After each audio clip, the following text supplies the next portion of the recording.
Assalamualaikum warahmatullahi wabarakatuh. Waalaikumsalam. Selamat malam Sobat Kepo, ketemu lagi di Ngobrol bareng Gus Miftah Los Rarewen. Nah, Sobat Kepo, tausiah kali ini temanya menarik tentang nikah. Tuh, yang jomblo-jomblo. Kalau kamu merasa wajah kamu jelek, jangan takut untuk mencintai. Kenapa? Karena yang seharusnya takut adalah yang kamu cintai.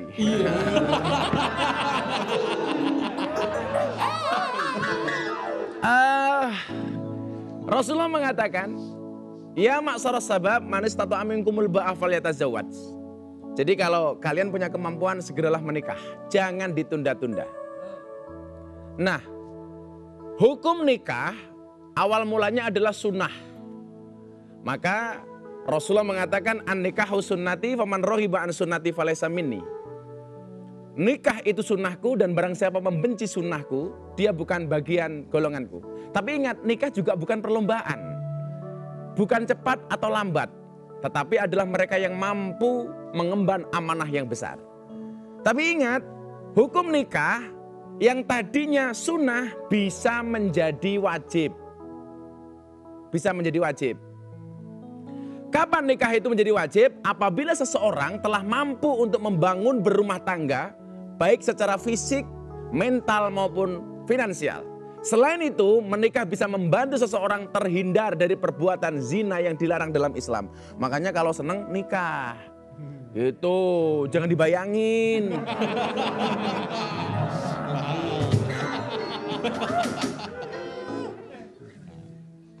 Segera move on. Berakit-rakit ke hulu, berenang-renang ke tepian. Mantanmu sudah ke penghulu, kok kamu masih sendirian?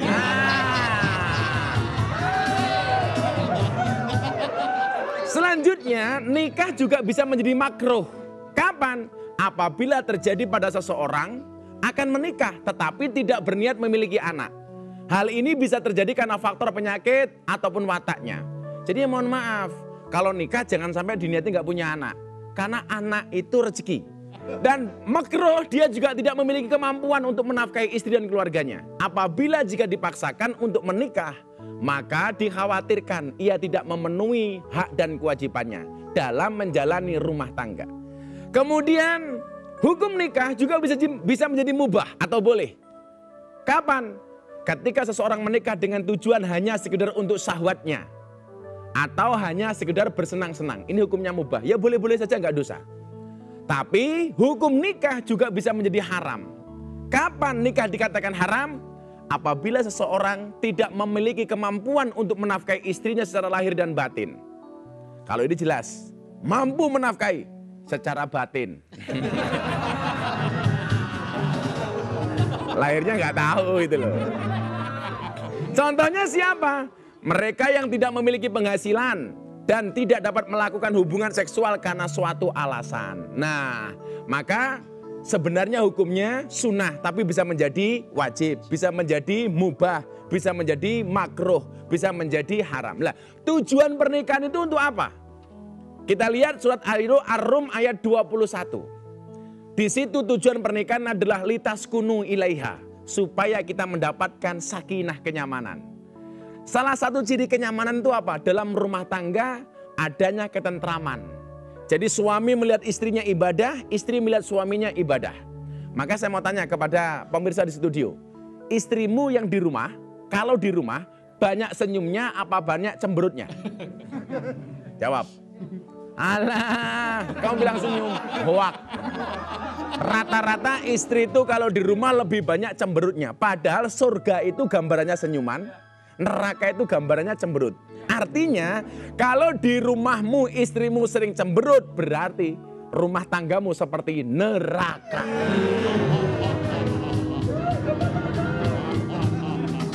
Dan ingat, tujuan pernikahan bukanlah untuk berpikiran sama, melainkan untuk berpikir bersama. Karena nggak mungkin kita dengan pasangan kita sama. Dan salah satu tujuannya adalah supaya kita dikaruniai keturunan yang soleh-solehah. Maka doanya apa? Rabbana hablana min azwajina wa dzurriyyatina qurrata a'yun waj'alna lil muttaqina imama. Jadi kalau kamu menikah, kamu akan sakinah, kamu akan dibukakan rezeki oleh Allah, dan kamu akan dikaruniai keturunan yang luar biasa. Ingat, segera menikah. Kenapa? Karena manusia memiliki 360 sendi. Dan sendi yang paling menyakitkan adalah sendirian. Kasihan amat. Maka pesan Gus Miftah untuk Sobat Kepo, kalau sayang nikahlah. Kalau mantan tinggalkanlah. Oh, pilihannya cuma 2. Take it or leave it. Oh, kalau seneng ya nikah itu loh. Makanya kalau ada cewek, kok ada laki-laki datang kepadamu, katakan kepada cowokmu. Kalau kamu mencintaiku, pilihannya 1 di antara 2. Halalkan atau tinggalkan. Oh. Nah, malam ini saya memiliki bintang tamu istimewa. Dan sekaligus selebriti cantik di tanah air. Awas, matanya dijaga, matanya dijaga. Kalau kamu nggak bisa jaga pandangan, awas ya. Itulah kenapa saya pakai kacamata hitam. Supaya kalau ngelirik nggak kelihatan. Nah, namanya sering dikaitkan dengan kontroversi. Nah, siapa bintang tamu saya? Ini dia profilnya. Berbagai cerita merayu. Vanessa Angel, artis cantik berdarah Manado ini terlahir dengan nama Vanessa Azania pada 21 Desember 1991. Dirinya memulai karir di industri hiburan sebagai fotomodel, kemudian memilih menjadi pemain sinetron yang semakin membesarkan namanya. Bukan hanya memiliki kemampuan akting, sebab pada tahun 2011 Vanessa pun mengasah kemampuan tarik suaranya dengan berduet bersama artis Niki Tirta. Keduanya pun merilis lagu berjudul Indah Cintaku yang populer pada masa itu. Cintaku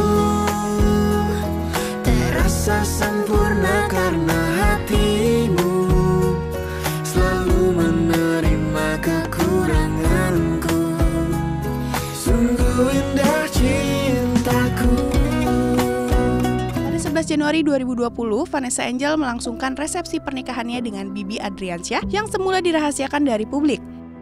Dari pernikahannya itu pun, Vanessa dianugerahi bayi laki-laki yang diberi nama Gala Sky Adriansyah. Namun baru saja mengecap bahagia menjadi seorang ibu, ujian datang menerpa Vanessa yang harus dipenjara karena kasus yang menjeratnya. Saya tidak pernah ada niat yang mulia. Saya tidak pernah menyalahgunakan obat sama sekali. Saya mohon keringanan atas tuntutan pembunuhan penjara saya yang mulia. Saya adalah seorang ibu. Kini Vanessa Angel dan sang suami tercinta tengah menikmati waktu bersama anak semata wayangnya. Ini dia bintang tamu saya. Langsung kita sambut Vanessa Angel. Assalamualaikum Vanessa. Waalaikumsalam, Abang. Silakan Dok, sehat-sehat ya. Jadi sedih lihat itunya videonya. Oh, video sedih ya? Matanya gitu. Biasa aja gitu. Boleh dibuka kan Dok? Boleh. Oh, boleh ya? Boleh dibuka. Saya kalau lihat Mbak Vanessa jadi ingat itu loh. Wes angel. Bisa aja. Vanessa sehat Dok. Alhamdulillah sehat. Gimana kabarnya? Baik, baik. Sekarang apa kesibukannya? Sekarang lagi bisnis, Oh, lagi Bah, bisnis? karena lagi bantuin suami dagang. Oh, tuh lagi bantuin suami dagang. Tuh dengerin. Kenapa istri itu harus bekerja? Karena suami itu hanya titipan. Kalau nggak diambil Allah, minimal diambil mantan. Jangan dong kalau diambil mantan. Masih aktif di dunia entertain? Masih, cuman sekarang lagi seneng berbisnis karena suami kan memang dagang basicnya. Jadi lagi seneng cuan. Oh, cuan. Tuh, jatuh cinta itu pakai perasaan. Iya. Tapi merawatnya pakai penghasilan. Nah, sebagai public figure, di saat pandemi seperti ini Vanessa ngerasain nggak imbasnya? Jujur sih ngerasain. Karena... Apa Dok yang paling dirasain apa? Ya karena kan nggak bisa, aku kan sekarang udah punya bayi, nggak bisa terlalu sering ketemu orang banyak kalau syuting. Terus aku juga parno kemarin pas syuting tuh banyak yang kena COVID kan. Jadi aku mengurangi kegiatan yang ketemu orang rame-rame gitu. Terus akhirnya aku harus putar otak gimana caranya supaya ekonomi keluargaku tetap stabil. Akhirnya aku dagang online. Dagang online? Iya. Jadi memang untuk acara-acara keluar dibatasi ya? Dibatasi kalau aku harus swab dulu, harus jadi aku punya prokes sendiri sih Gus. Apalagi punya baby di rumah ya? Iya, karena rawan kan, takutnya kena banyak virus atau Itu apa. kalau Vanessa tuh nggak muncul karena membatasi diri. Benar. Beda dengan kalian nggak muncul karena nggak laku.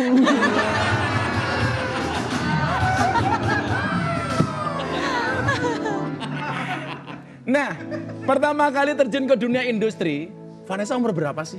Umur 13 tahun. 13 sudah. 13 tahun tuh udah jadi model dulu, cover Jadi model. girl. Cover girl. Cover girl dulu. Wow. Majalah apa, Dok? Aneka Yes. Aneka Yes. Iya. Nah, ini juga dulu cover boy. Apa? Buku Yasin.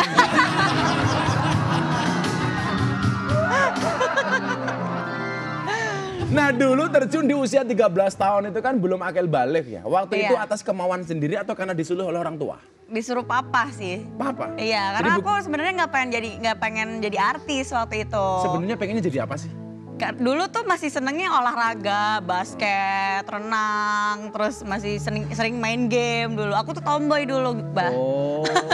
Terus tapi papaku mungkin ngeliat nih ada potensi di anak ini nih harus dikembangin gitu. Bukan korban ambisi orang tua? Bisa dibilang iya juga kayaknya ya. Karena emang papaku ambisi banget pengen aku jadi artis pada saat itu.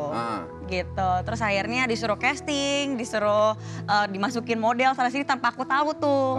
Mukaku dimasukin kemana-mana gitu. Akhirnya keterima waktu itu jadi presenter salah satu acara TV. Pernah presenter juga? Awalnya justru pas setelah cover girl itu setelah cover jadi model, presenter. Iya. Oke. Planet Remaja dulu acaranya. Planet Remaja. Iya. Nah, ini kan Vanessa pernah menjajal nih sebagai model, penyanyi, presenter, dan lain sebagainya, pemain sinetron. Kita lihat nih foto-fotonya. Ini umur berapa Vanessa? Ini kayaknya masih 3 tahun ya. Masih 3 tahun. Iya. Ini? Ini pertama-tama aku masuk ke modeling nih. Oh, Gadis sampul. gadis sampul. Iya. Oke. Ini umur 13 kalau nggak salah. Ini udah 18-19 kayaknya ini. Kamu nggak pernah gemuk ya? Segini-segini aja Padahal sih. makannya Bah. banyak.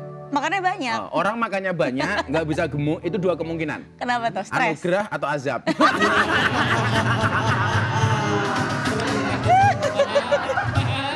Tapi ini udah punya anak udah agak gemukan. Coba, Nggak, tapi ini udah punya anak, udah jangan punya kan kok saya gemukan. makan banyak itu loh. Ada foto di Instagram, foto makanan tak like gemuk gitu loh. Hanya nge-like makanan gemuk. Gitu. Ini udah punya anak udah gemukan. Udah gemukan Tadinya ya? mah segini badannya. Oh, tuh. Kalau kamu makannya banyak nggak? Oh enggak ada yang dimakan. Oke, ini kan pernah dengar nih kabar awal mula di dunia entertainment Vanessa itu hanya syuting. Iya. Dan tidak tahu honornya berapa, karena semua dikelola oleh ayah. Sebenarnya honor kamu berapa? Bener nggak itu? Nggak tahu dulu Nggak tahu. honornya berapa. Ah. Dulu dari umur 13 sampai umur 17 tuh aku nggak tahu honorku berapa karena uangku dipegang sama papa. Sampai umur berapa? Sampai umur 17 tahun aku memutuskan untuk pergi dari rumah, hidup mandiri. Baru aku Bikin tahu. manajemen sendiri? Enggak, aku di bawah manajemen Mas Eko Patrio waktu itu. Oh waktu itu. Tapi yang dipegang berapa waktu itu sebelum 17 tahun nggak tahu ya? Nggak tahu. Jadi honor Oke. pertama aku yang aku tahu, yang aku pegang itu 10 juta. Itu ngerasain, oh gini ya rasanya punya uang. Oh, Gitu. sebelumnya nggak tahu? Nggak tahu, nggak pernah tahu aku. Itu Jadi dianggap cuman, pengabdian kepada orang tua atau ada penyesalan di situ? aku nganggapnya sebagai bakti aku aja sih Oke, untuk bantu ekonomi luar keluarga. biasa tuh. Berbakti, malah jangan ngerepotin. Nah, obrolan saya dengan Vanessa sangat seru nih. Jangan kemana-mana, akan kembali sesaat lagi.